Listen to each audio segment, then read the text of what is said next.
भगवान शंकर ने सनत कुमार जी से कहा, अब उत्तम मंगलवार का व्रत कहूंगा, जिसके करने से वैधव्य का नाश होता है। विवाहोत्तर 5 साल तक इस व्रत को करें। इसका नाम मंगला गौरी व्रत है। ये व्रत पाप को नष्ट करने वाला है। विवाह के अनंतर पहले श्रावण मास से शुक्ल पक्ष के पहले मंगलवार के दिन इस व्रत का शुभारंभ करें। पुष्प मंडप निर्माण कर उसे कदली स्तंभों से शोभित करें।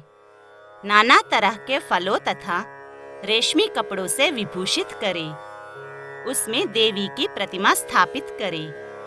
यथाशक्ति उस प्रतिमा का अर्चन करें। उस मंगला गौरी प्रतिमा का षोडश उपचारों से 16 दुर्वा दलों और 16 चिड़चिड़ा दलों से 16 चावल तथा 16 चने की दाल से अर्चन करें।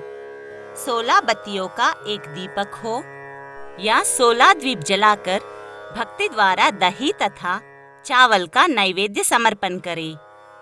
देवी के नजदीक सिल लोढ़ा रखें। इस प्रकार 5 साल तक व्रत करें। फिर उद्यापन कर माता का बायना दे। बायना का प्रकार सुनो।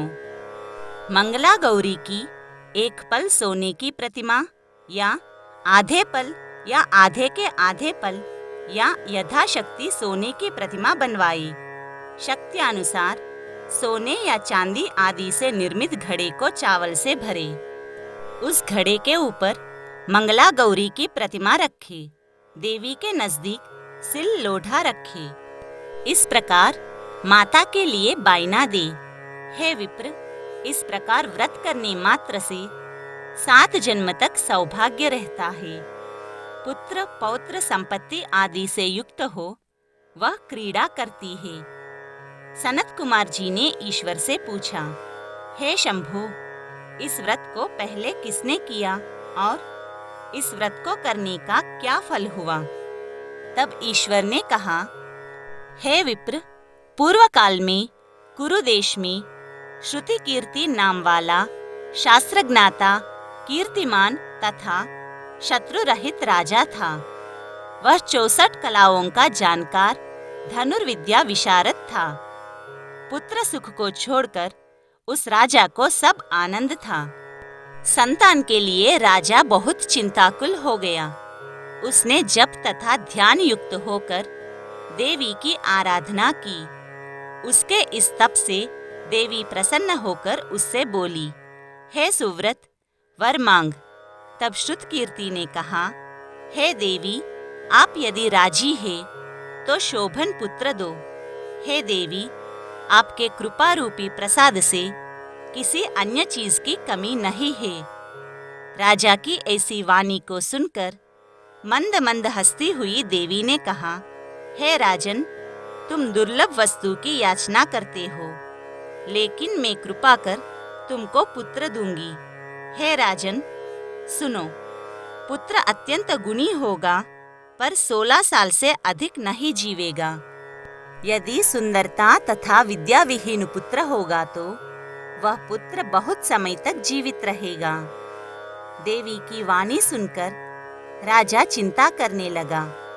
उसने अपने भार्या से विचार कर गुण विशिष्ट, संपूर्ण लक्षण युक्त 16 साल तक की आयु वाला पुत्र मांगा। देवी ने उस समय भक्त राजा के लिए आज्ञा दी, हे राजेंद्र, मेरे दरवाजे पर आम का पेड़ है। मेरी आज्ञा से उस आम के पके फल को लाकर अपनी पत्नी को खाने को दो।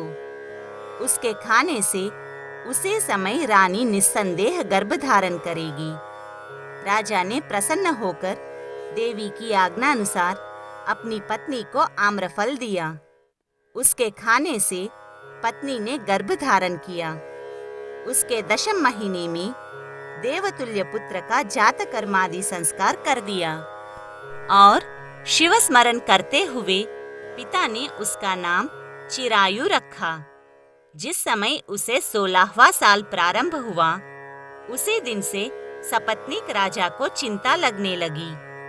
राजा ने विचार किया, ये पुत्र बड़े ही कष्ट से प्राप्त हुआ है। अपने समक्ष इसकी दुखद मृत्यु कैसे देखूंगा। अतः राजा ने पुत्र के मामा के साथ उसे काशी भेजने का प्रबंध किया। यशस्विनी राजपत्नी ने अपने भ्राता से कहा, तुम कार्पटिक वेश धारण कर इस लड़के को काशी ले जाओ। मैंने पूर्व में पुत्र की प्राप्ति के निमित्त भगवान मृत्युंजय की प्रार्थना की थी कि हे विश्वेश, पुत्र की प्राप्ति पर जगतपति की यात्रा के लिए भेजूंगी। अतः पुत्र को इसी समय ले जाओ। इसकी यत्न से रक्षा करना। वो अपनी बहन की वाणी सुनकर भांजे को साथ लेकर काशी गया। रास्ते में जाते हुए कई दिन बाद वह आनंद नगर पहुंचा। वहां संपूर्ण समृद्धि से युक्त वीरसेन नाम का राजा था। उस राजा की कन्या संपूर्ण लक्षण संपन्न मंगला गौरी नाम वाली रूप लावण्य संपन्न थी। उस समय वह बालिका सखियों के सहित अपने गांव के समीप रमणीक बगीचे में खेल रही थी। उसी समय राजपुत्र चिरायु तथा उसका मामा दोनों वहां पहुंच गए। वे बालिकाओं को देखने की इच्छा से ठहर गए। इतने ही समय में क्रीड़ा करती हुई उन बालिकाओं में से एक बालिका ने क्रोधित होकर अत्यंत कठिन दुर्वचन रंडा यह कहा। इस दुर्वचन को राजपुत्री ने सुनकर कहा, तुम अयोग्य वाणी क्यों कहती हो? मेरे वंश में ऐसी स्त्री नहीं है। मंगला गौरी के वर प्रसाद से तथा मंगला गौरी व्रत के प्रभाव मात्र से मेरे हाथ से चावल जिसके मस्तक पर गिरे, तो हे सखी, उसके साथ विवाह हो जाने पर थोड़ी आयु वाला है तो भी वह चिरायु हो जाएगा। तदनंतर सब बालिकाएं अपने अपने घर चली गई। उसी रोज राजकन्या का विवाह दिन था। बल्हिक देश के दृढ़धर्मा राजा के पुत्र सुकेतु नाम वाले को देना निश्चय हो चुका था, पर वह सुकेतु मूर्ख, कुरूप तथा बहरा था। अतः वरपक्ष वालों ने मंडप में अच्छा वर ले जाने का निश्चय किया। विवाह होने पर वहां सुकेतु चला जाएगा, ऐसा विचार कर चिरायु के समीप जाकर उसके मामा से कहा, यह बालक हमें दो, क्योंकि आपके बालक द्वारा हमारा कार्य सिद्ध होगा। इस भूमि पर परोपकार के तुल्य अन्य कोई धर्म नहीं। यह वाणी श्रवण कर उसका मामा हृदय से राजी हुआ, क्योंकि इन्होंने पूर्व में वाटिका में बालिका की वाणी सुनी थी। लेकिन वरपक्षीय जनों से कहा, आप लोग इस बालक को क्यों चाहते हैं? कार्य सिद्धि के वास्ते वस्त्रालंकार आदि मांगा जा सकता है, परंतु वर की भिक्षा नहीं दी जा सकती। आप लोगों के गौरवार्थ फिर भी मैं देता हूँ। उन्होंने चिरायु को वहां ले जाकर विवाह कार्य सिद्ध किया। कार्य होने पर रात में गौरी शंकर के समीप वो चिरायु पुत्र सुप्रसन्न चित्त से राजकन्या मंगला गौरी के साथ सो गया। उसी रोज चिरायु का 16वां साल समाप्त था। उसी रात को सांप के रूप में काल वहां आया। इसी समय दैव योग से राजकन्या उठ गई। वो महासर्प को देखकर भय से विह्वल होकर कांपने लगी। उस समय धीरता से राजकन्या ने सांप की पूजा की। 16 उपचारों से अर्चन कर पीने के लिए बहुत सा दूध दिया और प्रार्थना की। दीनवाणी से उसने सांप की स्तुति की। मंगला गौरी ने कहा कि मैं उत्तम व्रत करूंगी। मेरे पतिदेव इस सर्प से जीवित हो तथा चिरंजीवी हो, ऐसा कीजिए। उसी समय उस सांप ने कमंडलू में प्रवेश किया। अपनी कंचुकी चोली से राजकन्या ने उस कमंडल का मुख बांधा। तदनंतर उसके पतिदेव शरीर के अंगों को ऐंठते हुए जागकर उठे। अपनी पत्नी से कहा, हे प्रिय, मुझे भूख सता रही है।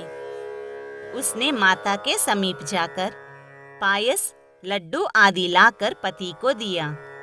उसने प्रसन्न चित्त होकर भोजन किया।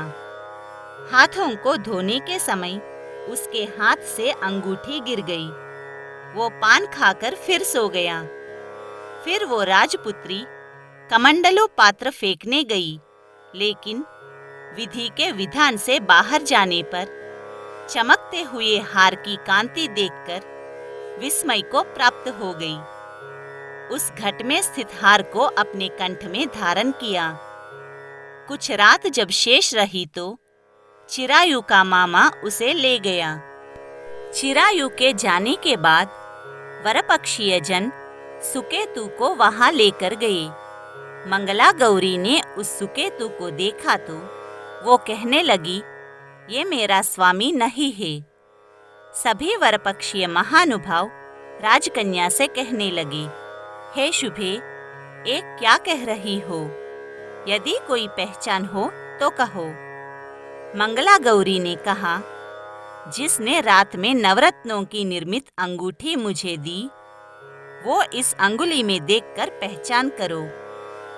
रात में स्वामी पतिदेव ने मुझे हार दिया है।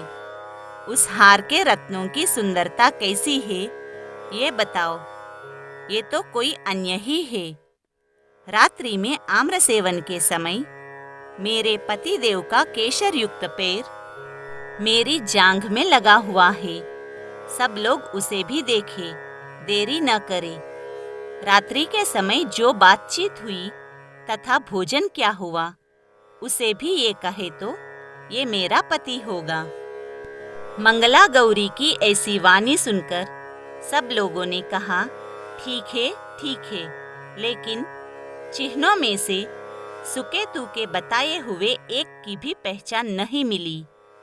तब सब लोगों ने मना किया। वरपक्षी लोग जैसे आए थे वैसे ही चले गए। मंगला गौरी के पिता ने प्रसन्न चित्त से अन्न जल आदि का एक सत्र यज्ञ किया, जिसमें वरपक्षीय सब लोगों ने ये कथा सुनी कि स्वरूप के कुरूप हो जाने से आदर से किसी को ले आए थे। महल के बरामदे में चिक के भीतर कन्या को राजा ने बैठाया। इधर 1 साल तक यात्रा करते हुए अपने मामा के साथ वो चिरायु अपनी ससुराल का वृत्तांत देखने के लिए आया।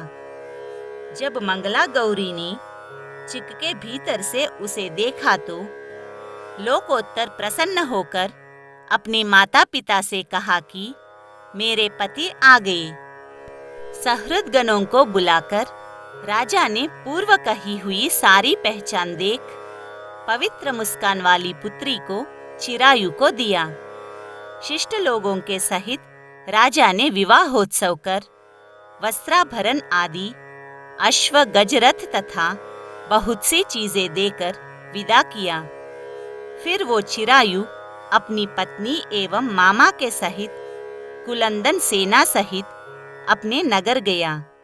जब चिरायु के माता और पिताजी ने प्राणियों के मुखारविंद से उसके आने का समाचार सुना तो विश्वास नहीं किया, क्योंकि भाग्य विपरीत कैसे हो सकता है। इसी बीच वो चिरायु माता तथा पिताजी के पास गया। प्रेम मग्न होकर चिरायु ने भक्ति द्वारा अपने माता पिताजी के चरणों में प्रणाम किया और माता पिता ने उस चिरायु का मस्तक चूमकर परमानंद प्राप्त किया। मंगला गौरी पुत्रवधू ने भी सास और ससुर को प्रणाम किया। पुत्रवधू को सास ने अपनी गोदी में बैठाकर सब बात पूछी। मंगला गौरी पुत्रवधू ने श्रेष्ठ व्रत महात्म्य और जो कुछ इतिहास था सब कहा। भगवान शिव सनत कुमार से कहते हैं, हे सनत कुमार, इस मंगला गौरी व्रत से आपके सभी मनोरथ सिद्ध होंगे, इसमें संशय नहीं है।